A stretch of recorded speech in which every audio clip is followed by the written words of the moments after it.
What is up, guys? Good morning. Evan here from Throttle once again for another video, and got some bad news.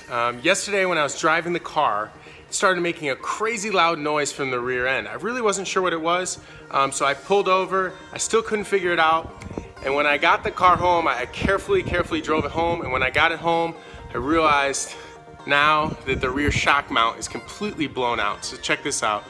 Just pulled the rear wheel off. So as you can see, here's the airlift strut, and the mounts are completely ripped off. I've never seen anything like this. So I looked online, I guess it's a pretty common problem, and I ordered up the parts. So I'm basically going to be replacing this whole panel with a new one, and I will have to weld it in. This freaking sucks. I have a confession to make. As you guys saw, my shock mount completely blew out. But I can't be without a car right now, and I gotta get it to Rick's house so that we can do the welding and the repair on the shock mounts. So what I had to do is something I'm not very proud of. It is definitely a very temporary fix, but I'm pretty sure it'll make it to Rick's, and then we can repair the unit correctly by cutting and welding in the new panels. Here we go. It's a little bit hard to see, but basically what I did is I put some strapping on the top and underneath the strut to make sure that the whole thing didn't punch through. I tested it, drove it around the block, and it seems to be holding fine. So I'm going to take the risk, and I'm going to drive up to my brother's house, and we will put in the new panels.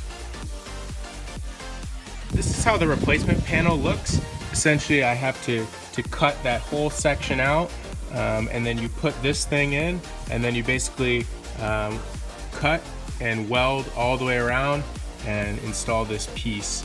After that, you basically just seam seal it to make sure that it's sealed. It actually looks like this has definitely been repaired in the past. Doesn't look like they did a terrible job. One thing that I realized after doing some research is they sell plates that actually go on top of this as well that I think I'm going to pick up just to ensure that this doesn't ever rip through again. It really isn't that thick. So I can see why this could be a problem, but I'm wondering why they didn't just make this thicker if this was a consistent problem for all E36s. So I'm gonna head to the UPS store. I know we got a lot of mail there in our PO box, so I'm gonna pick that stuff up. I'm also gonna make sure that everything is okay and the car is gonna be okay to drive for longer distances. So let's see how that goes.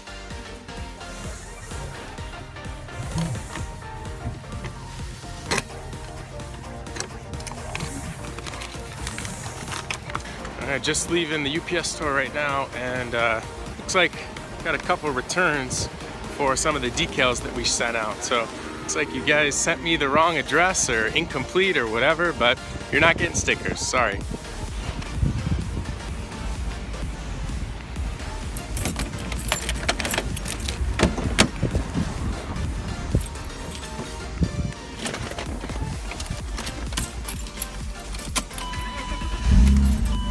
Alright, well I just got back from the UPS store. Everything seems okay. I didn't notice any crazy loud noises. I checked it and everything seems to have held up. So I think it's gonna be okay to get to Rick's house. Tomorrow I'm going to be recording. We're gonna be cutting each panel. I hit up TJ and Calvin. Hopefully those guys will lend a hand. And we're gonna be cutting and then welding everything back together. And we'll be seam sealing it to make sure that it doesn't, leak or whatever. So I'm excited to do this. It's gonna be fun, it's gonna be challenging. Never done this before, but wish us luck. That's all I got in the video for today. So be sure to give it a big thumbs up, like the video. If you wanna see how this turns out, please subscribe to the channel and stay tuned until next time.